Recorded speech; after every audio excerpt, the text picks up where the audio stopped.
I hated to ask, but could I crash at your place for a few days? Dad had been kicked out of the family home by my sisters and mom, and now he stood at my doorstep. Seeing Dad, who had always been so strong, talk about reaching his limit, I blamed myself. "I'm sorry, Dad," I said, trying to apologize for my inability to help alleviate his suffering.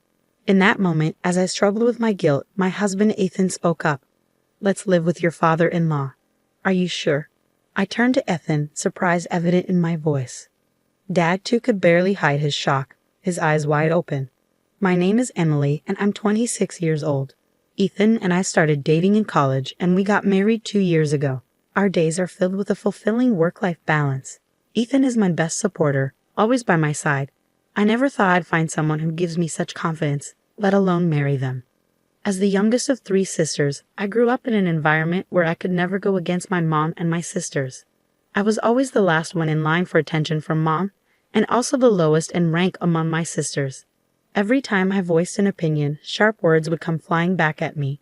Over time, I stopped expressing myself and started to suppress my feelings. I bore the treatment of being treated like a servant by my mom and my sisters without complaining. I wanted a boy. When I found out you were another girl, I was so disgusted. Grace and Ashley are enough for girls. You're an unwanted child, and yet here you are in his house. If you want to stay here, you have to work. Mom often belittled me like this. Even if you tell me that, how many times have I swallowed my words, the ones I wanted to say back to her?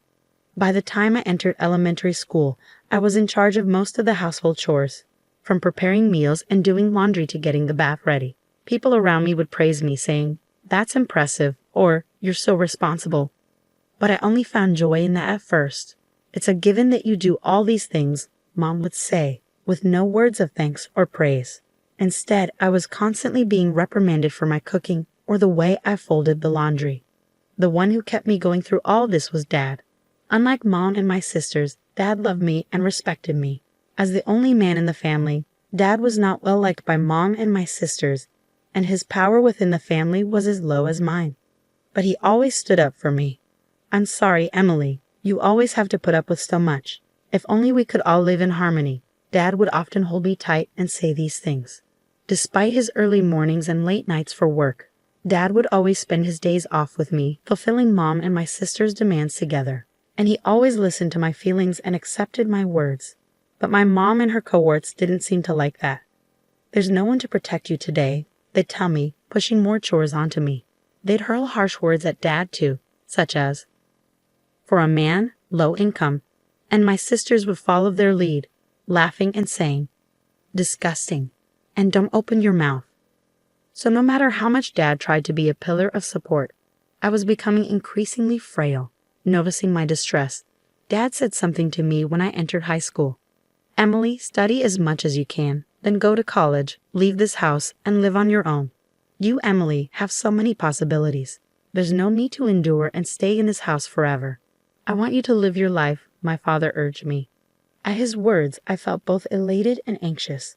At the time, my eldest sister Grace, 6 years older than me, was attending a private university, and Ashley, 4 years older, was at a vocational school. Mom would often ridicule Dad for his low income and tell me, "We're poor because he doesn't bring in money, so you should start working once you graduate from high school." Because of this, I believed our family was financially struggling. Despite that, I worried if Dad was pushing himself too hard by telling me to go to college and live on my own. But Dad insisted, "There's no need to worry about money. I feel responsible for making you suffer so much. That's why I don't want you to endure any longer." "Dad," I said, "this is a request from your father. You don't have to worry about anything. Just go to the university you want, study what you want, find what you love to do. I want you to lead a happy life to make up for the hardship you've been through." I could feel his strong resolve as he gripped my shoulder, his eyes moist with tears. From then on, I devoted myself to the studies I had neglected, juggling the overbearing instructions from my mom and sisters. I spent all my remaining time studying at my desk. My hard work paid off, and I was accepted into a university. Dad and I embraced each other, sharing the joy of my acceptance.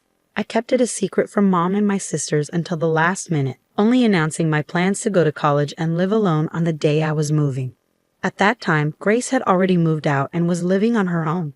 leaving only Mom and Ashley at home, who showered me with shouts of rage. I endured their harsh words until the end, finally breaking free from them.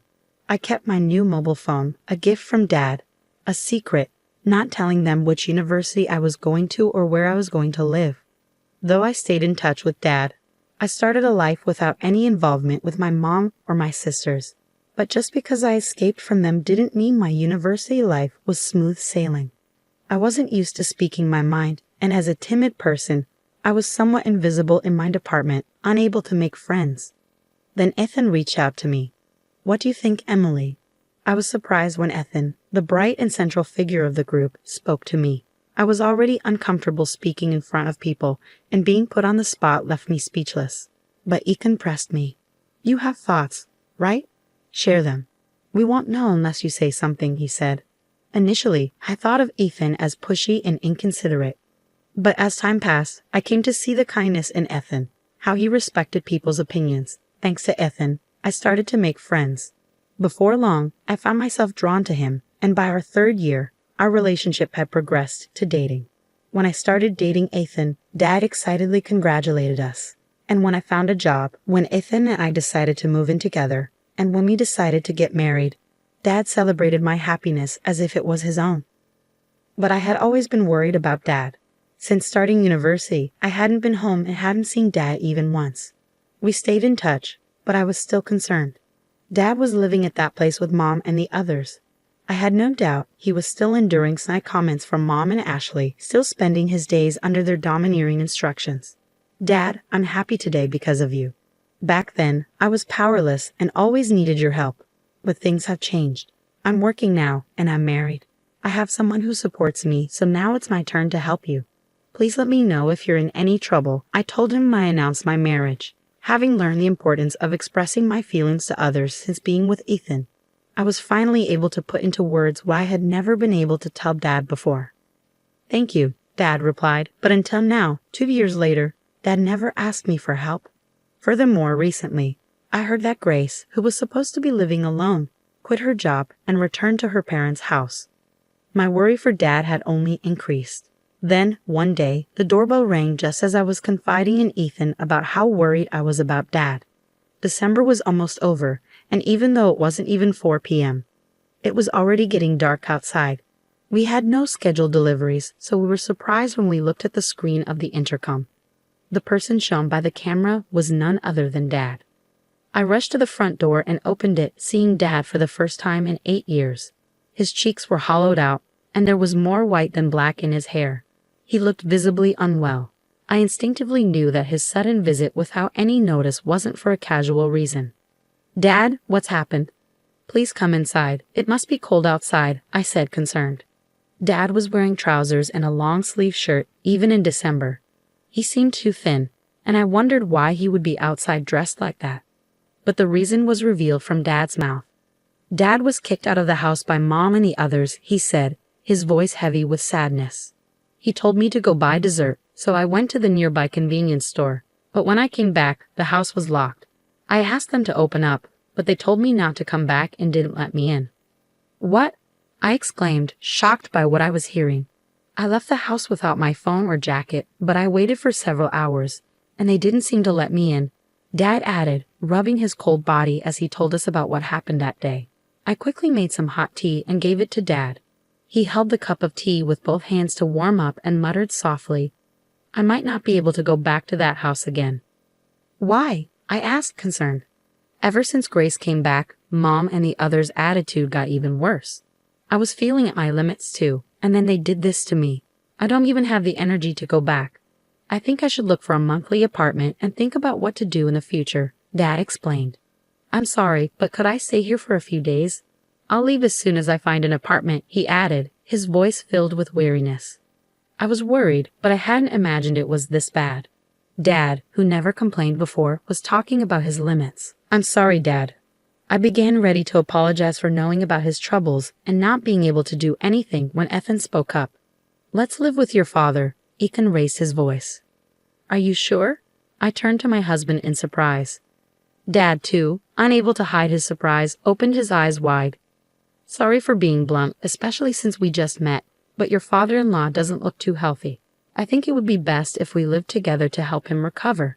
Everything else can be figured out later, of course, only if he's okay with this, Ethan explained. Ethan's suggestion left Dad and me with nothing but gratitude, and so our new life as a trio began. Just a few days after Dad moved in, our doorbell rang again. All three of us were stunned by the figures displayed on the intercom screen. Mom and my sisters were standing there. "Why here?" I whispered, shocked and bitter past memories making my breath hitch. But I had to face them. I didn't know what they would do next, and panic set in. I opened the door, and before me stood my mother, flanked by Grace and Ashley. "Wow, I didn't expect you to be living in such a fancy place. I thought you were scraping by in some rundown apartment," Mom remarked, her tone dripping with condescension. Hearing her voice after such a long time, all I could feel was resentment. "Why are you here?" I asked, trying to keep my tone steady despite the turmoil brewing within me. "Your father's mobile had your address in it." I had no idea Emily even had a mobile phone. "Why would you give him your contact info but not us? Are you honoring the wrong person?" Grace interjected arrogantly, looking down at me, just as she always did. After Mom's words, seeing Grace like this, Mom smiled, satisfied, and spoke again. "Well, never mind. Is your father here?" "We're having some trouble without him," she said, though there were no signs of actual distress on their faces. All three of them were smirking. "In trouble? But you're the ones who kicked him out," I retorted, my irritation mounting with each word. "You've become quite sassy, haven't you?" "So is he here?" "Move aside," Mom demanded, her typical overbearing tone evident in her condescending remarks about me. "No," I responded firmly, fueled by Ethan's support and my own newfound strength. It would have been impossible in the past, but I had changed, all thanks to Ethan. Mom's irritation became apparent as she raised her voice. "When did I ever give you permission to talk back? Just move.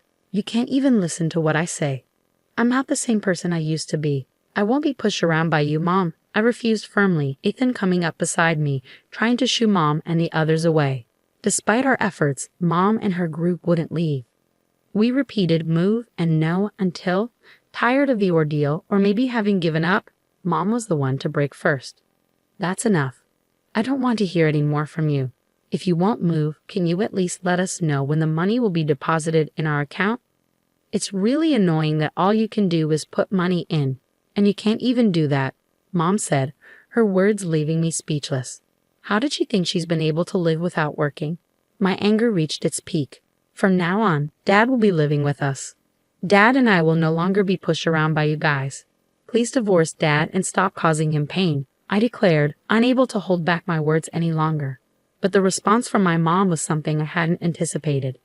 I hadn't anticipated Mom's reaction. "Don't make it sound like I'm the bad guy. I've been kind enough to stay as a family with a man like him, who is low income and can't do a thing. You should be thanking me," Mom said, her words cutting deep. "What?" I gasped, stunned by her audacity. "You're just like your dad, a low-income loser acting high and mighty. But in the end, all you're doing is licking each other's wounds," Mom continued, her tone dripping with disdain. I felt like I was about to lose control. At Mom's words, I was on the verge of raising my voice, of lashing out. But then my husband spoke up. "Emily works hard. She's a supervisor, earning a decent wage. I'd appreciate it if you didn't belittle us with comments about licking wounds," Ethan intervened, his voice firm. Mom retorted, "Don't you dare talk back to me. You're an outsider, so stay quiet." That's when Dad, who should have been in the living room, was suddenly at my side, addressing Mom. "I've heard enough. We can't impose on Emily and Ethan anymore. Let's get a divorce," Dad declared, surprising everyone. "Dad," I exclaimed, shocked by his sudden proclamation. But my sisters chimed in with approval. That's fine. We don't need a creepy guy like you," one of them called out. Encouraged by my sisters, Mom agreed, "That's fine by me." I was dumbfounded by how quickly things had been resolved, but the peace didn't last long. "But there's one condition. Hand over that house to me, then I'll give you your divorce." Mom laid out her demand, revealing her greed. I couldn't believe it.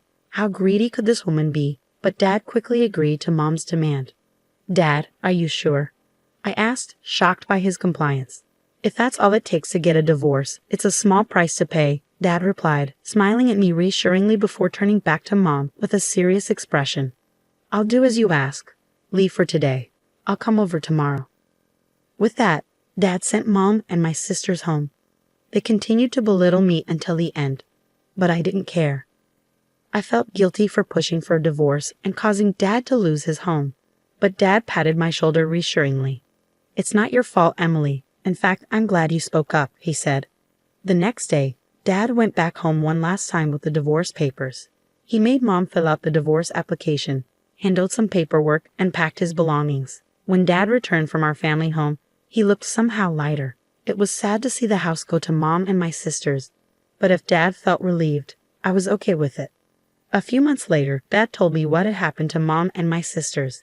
They had taken the family home as part of the divorce settlement and planned to live lavishly by selling it. However, the house was old and the location wasn't great. They couldn't sell the house or land for much, and demolition costs ate into the proceeds. In the end, they were left with almost nothing. Now without a home or savings, Mom didn't work, and neither did Grace or Ashley have stable jobs. And with Dad gone, the same Dad they ridiculed for his low income status while they leaned on him for living expenses, the trio found themselves in dire straits. They tried seeking help and showed up at our house several times, but we never opened the door to them. Still, they refused to give up, causing commotion at the front porch. I finally had to tell them through the intercom, "If you make any more noise, I'll call the cops."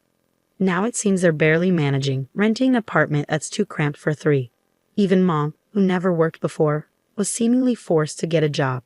That's how desperate they were. Despite all the times they made fun of Dad and me as a trio, they now seem to be constantly bickering among themselves, blaming each other for their current circumstances. People rarely change. With neither Dad nor me around anymore, the ones I used to ridicule, they can't help but find someone else to target. It seems they're destined to lead lives filled with both physical and emotional poverty. Meanwhile, our lives have taken the polar opposite trajectory. Despite all their mockery about Dad being low income, he had actually been trading stocks for years, amassing a fortune. We only learned about this after the divorce was finalized. Dad feared that if any information leaked out, the trio would try to seize his assets, so he had decided not to mention it until the divorce was over. That's probably why he didn't mind giving up the family home. Now we're living comfortably in a new house that Dad built with his wealth. He quit his job to focus on his stocks. My husband and I have jobs too, so we're not struggling financially. We support each other while each maintaining our own financial independence. We hope to build a loving family that we couldn't have when we were young from here on out.